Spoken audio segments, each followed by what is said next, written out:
Sandra, how long has Mr. Wolf been a tax client of ours? Almost 5 years. Correct. And how long have you been with us? Almost a year. I would think that during that time you would have gained an appreciation for how important our client base is. Mr. Myers, I know how important our clients are, but the fact is... Then why did I get a call at 8 o'clock last night from a very unhappy client? Mr. Myers, let me tell you my side. Okay. First off, there was only one point of contention. Now, granted, I may have underestimated how strongly Mr. Wolf felt about things, but nevertheless, I know if you hear me out, you'll agree. Fine. You understand he had approximately $20,000 in losses from the racetrack, and approximately $10,000 in winnings from the state lottery. Well, the problem in a nutshell is that even though his winnings are negated by his losses in terms of any tax liability, regulations are quite explicit. These figures must be reflected on his tax return. And he insisted, even though I explained the regulations to him numerous times, he did not want those figures on his return. Okay. I understand all that, but let me ask you this. Were any of his winnings over the limit? No. So the IRS has no record of his winning or losing, for that matter.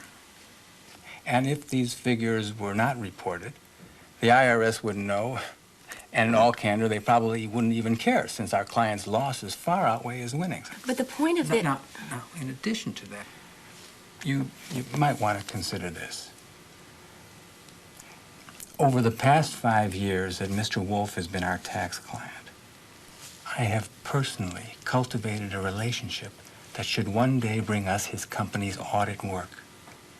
Now, Sandra, we like your work here, and I don't want to lose you.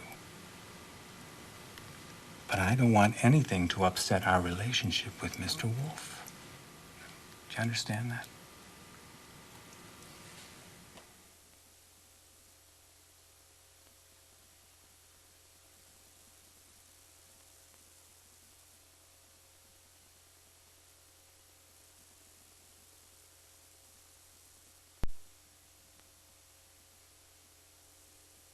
You got a frat. Yeah, we had it good in college. No work, no bills, no worries. Uh-oh. I recognize that face. What's the problem, Jim? No, it's nothing. Well, just that... You know I'm up for promotion. And well earned. Your analysis of the mid-year forecast was right on the button. You deserve everything you get. Sure. Let me explain. The analysis I did for our division head. He had me looking at sales and marketing projections and relating them to manufacturing costs.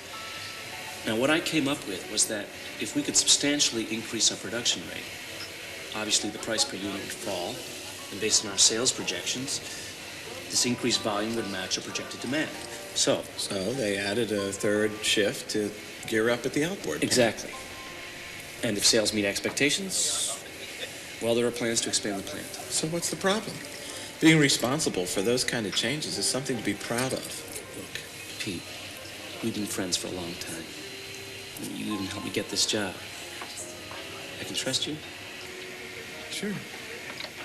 The recommendation I made, there was a serious flaw in my forecast.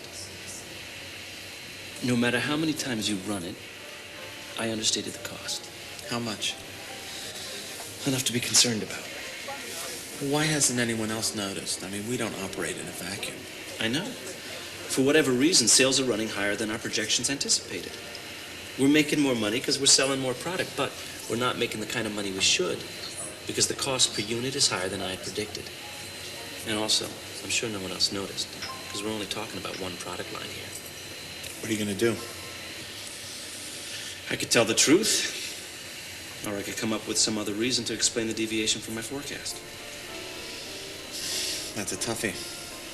If I do tell the truth, it would really screw up my promotion. Well, as I see it, you have one other choice. You could cut your losses and tell the truth.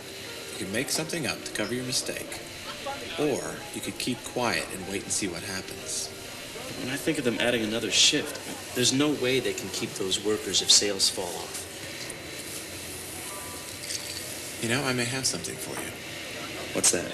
Well, this afternoon, I got the latest sales projections on my desk. Now, I just glanced at it, and I didn't have a chance to go over it real well, but from what I saw, sales are running better, even better than had been forecast for the outboard division. Now, if that continues, that'll cover your mistake. Not really. Even if we make, what, 250,000? If I hadn't screwed things up, we would have cleared 300,000. Yeah, but nobody knows that. I mean, the increase in sales will cover any downturn your mistake may have caused. At least for the short term. Right. And by then, you can pull something together to show why we shouldn't proceed with the expansion. You'll be able to ride out the storm and everything will work out. Yeah, but what about those workers? They could get laid off. True, but telling management isn't going to prevent that. It may even hasten it. Look, buddy, this is a mistake you're going to have to live with. Whether or not you tell isn't going to change anything but how it affects you. I know. It's not the best, but you've made me more comfortable thinking that sales are going to cover my error. But what if they don't?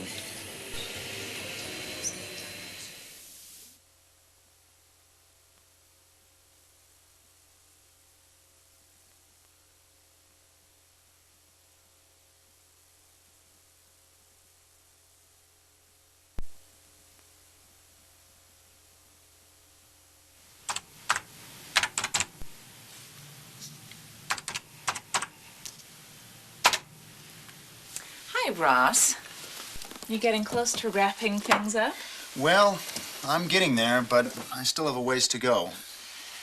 You did get this month's progress report. Yes. In fact, that's what I wanted to talk to you about. Okay. In your estimate to complete, you said it would take you about 100 hours to complete this job here. Right, and that was as of the 31st, so now we're talking about 2 weeks or so? Well, I'm facing a problem. According to my budget, we'll soon be entering into an overrun situation. Now, remember, it's not just your time I'm concerned about.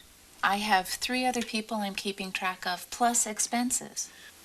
Please, don't think that I'm unhappy with your performance. You should know that that is not what this is about, all right? Yeah. But in reviewing the hours that you have put in, it struck me that they're a bit high.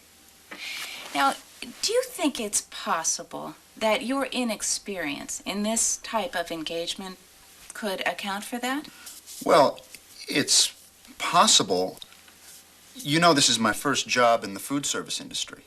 Yes, and as I said, this is not a complaint about your work. In fact, clearly, it's in your best interest for you to learn on the job.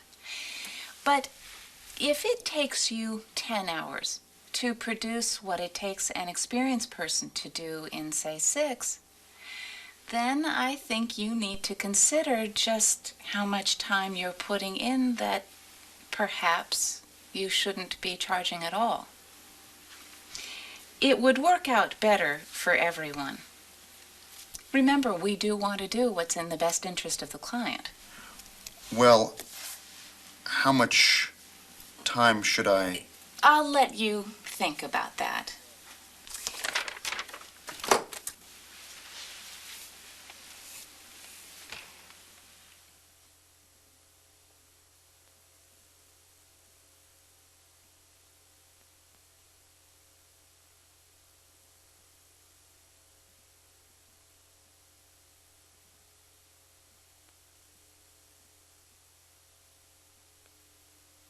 This vignette takes place at a mid-sized public accounting firm that has a growing consulting practice. Lori Neal is an accountant who works in the firm's consulting group, assisting in the evaluation and marketing of their general ledger package. This is Lori's second job since college. Her first was in the accounting department of the Cullen Company, a public relations firm. Lori's supervisor, Joyce Fitzpatrick, has recently assigned Lori to an engagement for the Cullen Company. Knowing her background, the assignment seemed logical. As part of her assignment, Lori is evaluating the general ledger packages on the market, including their own. She will conclude her evaluation with a recommendation to the Cullen Company's chief financial officer. I'm glad you think so, Dave. Well, we're glad to have you in our corner. Listen, the reason I'm calling is to check on our software review. How's your analysis coming? Pretty good. It looks like there are a couple of contenders that can do the job for you. I'm working on it now. Good. You know I have faith in you. And Lori, we realize that your software may be in contention. If that's what you think is best, there won't be a problem. Thanks, Dave. As a matter of fact, our package is one of several that has most of the features and functions that your company is looking for. Unfortunately, as I told you last week, none of the packages on the market satisfies all of your requirements. I'm working on a recommendation now. I should be getting back to you sometime tomorrow. Well, fine. Okay, I'll talk to you later. Hi, got a minute? Sure. Good. Oh, is that the Cullen account? Yes, I was just talking to Dave. Well, how's it going? Well, there are surprisingly a large number of packages on the market. Is ours one of them? Yes. Well, do you have some time to bring me up to date? Sure. Good. Well, when I first started evaluating general ledger packages for the Cullen Company, I found there are 6 software packages on the market. Some of them are compatible with their hardware. Most of them have the basic features and functions that Cullen needs. The problem lies in that Cullen has some unique requirements that none of the packages accommodate. So, what I've done is I've pared the list down in terms of the company's ability to customize their package, service, long-term viability, And I brought it down to 2 packages, ours and Techron's. Now, I'm working on a micro level, ranking them from 1 to 5 across the board. And the bottom line? When I totaled the categories, ours was a 32, Techron a 40. Lori, we've been looking for an opportunity to improve our package's viability by adding on some additional features. This could be a perfect opportunity.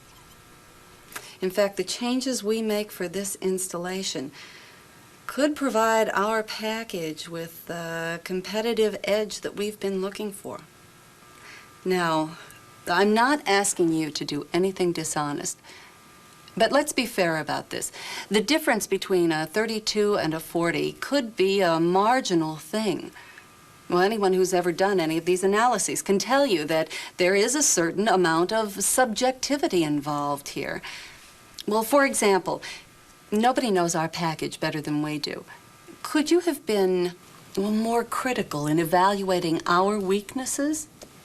And recognize that there's going to be a better chance for success because we know our own capabilities. Can you truly say that you know Techron's package that well? There's our support, and you know our staff. This isn't fluff. If you recommend Techron's package, you're going to have to deal with all the baggage that goes with it. Joyce, you've made some good points. Don't think I haven't thought about some of the things you've said. I've been agonizing over this all week, and having worked with Dave only makes it tougher. I need to be fair to everybody.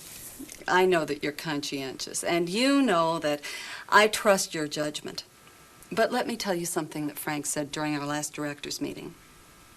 He wants us to push this software. He believes in it. Now, you've been straightforward with Dave. I think you should continue to do so.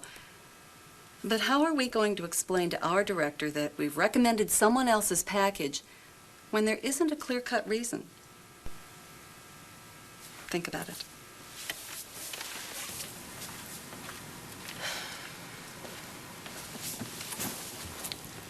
Sure, no problem.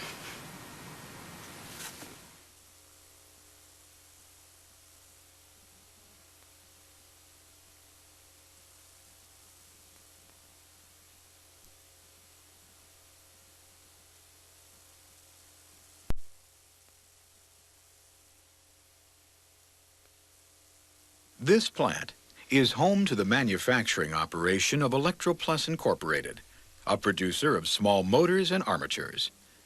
Electroplus's marketing, sales, and corporate offices are located 60 miles away in Muncie, Indiana. Ken Griffith is the plant accountant. He has been with the company for about 5 years. Ken has dual reporting responsibilities. On site, he is responsible to the plant manager, and at the corporate level, he reports to the company controller. Greg Reynolds is the plant foreman. Working his way through the ranks, Greg assumed his present position about 10 years ago. Neither Greg nor Ken work for each other, although they do maintain a professional relationship. Hi, Greg. You got a minute? Sure, come on in. What's up? Well, you know those budget projections you asked me to go over last week? Yeah? It doesn't look like we're gonna make it. Damn. This will be the first time in 3 years we haven't met or exceeded budget. Yeah? It's too bad we didn't get this a month ago. What is it? It's the Hammond order. It came in today. Huh. This wasn't due till mid-January. Yeah, and you know what gets me? It's big enough to put us over the top. You don't think that there's any way that we could complete this order this year, do you? I don't know. A job this size usually takes 6 weeks. You got people out for the holidays. Yeah. It's a shame. If we could, there'd be some nice incentives attached. Profit sharing increases, our annual bonus.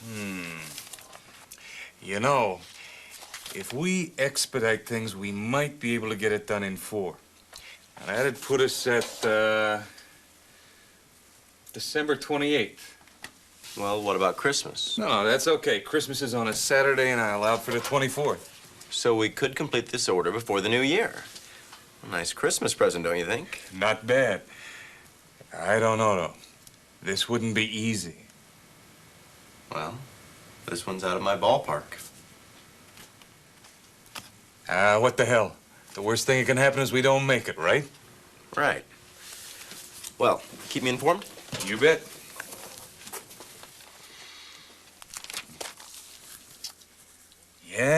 Yeah, I know it's not normal procedure, but we can do it. Just get it done. Hello. Yeah, Joe. I know it's a big order.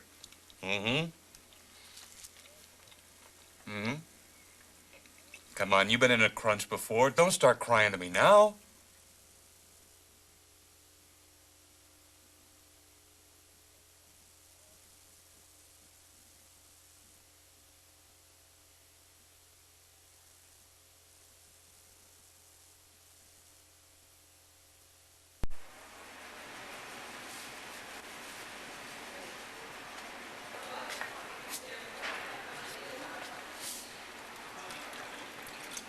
Exactly. And if anyone calls, I'll be back in an hour. Hey, kid. Oh, hi, Greg. How you doing? Glad I ran into you. Yeah, what's up? It's the Hammond order. I don't think we're gonna make it. It's too bad. Yeah, it's a shame. The line's been working like hell. So, what are you going to do? Actually, that's why I wanted to talk to you. I got a couple of ideas. Okay, well, I'm on my way to a meeting on the other side, so why don't you walk with me? You bet. So what you're telling me is they won't accept partial orders. That's right. Apparently, they've been burned before, and their contract is very specific. Their orders must be 100% inspected and corrected before any shipping. So that means no partial orders. Damn, that's what I thought you'd say. The only way to get this done, then, is to work weekends. During Christmas? I don't like the idea any more than you do, but it's the only way we're going to get the job out the door before the new year. It just seems that this whole situation has been going downhill from the start. Hey, maybe the reason it takes 6 weeks to get an order out is because it takes 6 weeks to get an order out. I know. I know this is not the best situation, but it's not against company policy. I've just run out of options. Well, have you told Mike about this? Are you kidding? Now, look, I think there's a definite risk here. Now, if we don't let upper management know, we're gonna... I'll tell you the risk. If I do tell Mike, the odds are he's going to cut my legs out from under me. Face it, we assumed the risk when we began this thing. I can't see pussyfooting around now. So why are we so far behind? Pushing things as hard as we have, we've had some equipment problems. Look, except for the extra work, I really don't see a downside. I mean, once we're finished, the company's gonna look good. The employees are gonna get some extra cash to pay the Christmas bills. We'll get our bonuses, and everyone's profit sharing should go up. This overtime is gonna hit our budget. Either we do what it takes to get the job done, or we don't. Now, I hate to bring this up, but aren't you the same guy who thought pushing this through was a great idea 2 weeks ago? Maybe you're right. Look, I gotta go. Don't worry. With 2 weekends to catch up, we'll have the order in the truck and out the door with a day to spare. Yeah, right.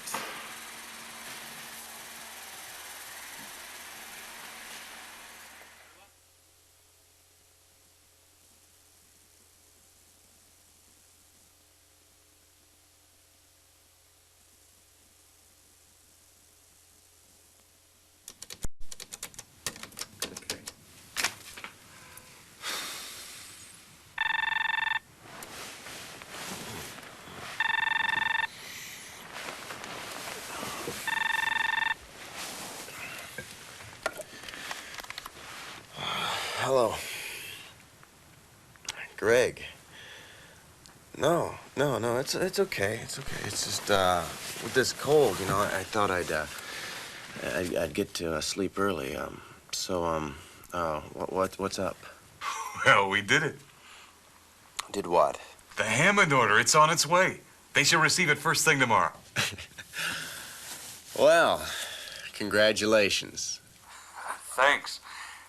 But there's a little something I need to talk to you about. What's that? As you know, the line's been working their butts off all month to get this order done. Things got a little tense at times, but... But? Well, I've known for the past few days we were going to make the production quota. What concerned me was our ability to inspect all the units. I mean, if we could have sent out a partial shipment, things would have been okay, but we couldn't, so... Yeah? Well, today it became obvious we weren't going to be able to inspect everything. By about 7, we'd inspected 80% of the units. But with tomorrow being New Year's Eve, there was no way we were going to be able to finish them in time. So I sent the order out. 80% inspected? Hey, you tell me what I was supposed to do. I had everybody worked up. We had to make this happen. Are you crazy? What if there is a serious problem in one of the batches you didn't inspect? That's crap. You know how good our quality control system is. The chances of anything being substantially wrong with that 20% is nil. Greg, this is bad news. You know that's not the point. By shipping the order out before it was 100% inspected, we did not perform according to the contract. I figured you'd react this way. So how about we phone them on Monday, tell them we discovered a problem in our quality control system. Well, I even made notes so we know which batches we didn't inspect. We can tell them we need to re-inspect those batches. We can even offer to cover shipping costs. Greg, you have seriously endangered our company's reputation and relationship with a long-standing client. Hey, don't play righteous with me. If you hadn't brought me the Hammond order in the first place, we never would have started this thing. Look, we can waste our time talking about what ifs.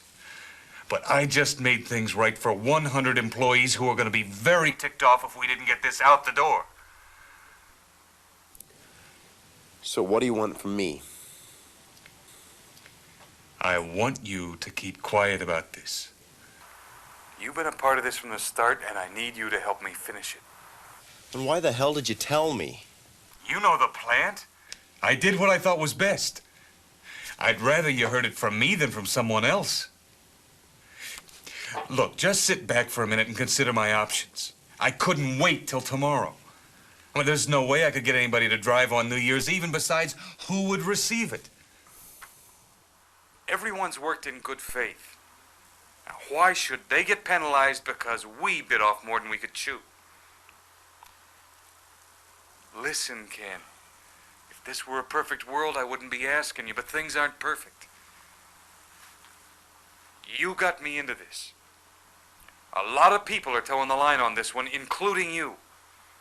Now I need to know, can I count on you to help me ride this thing out?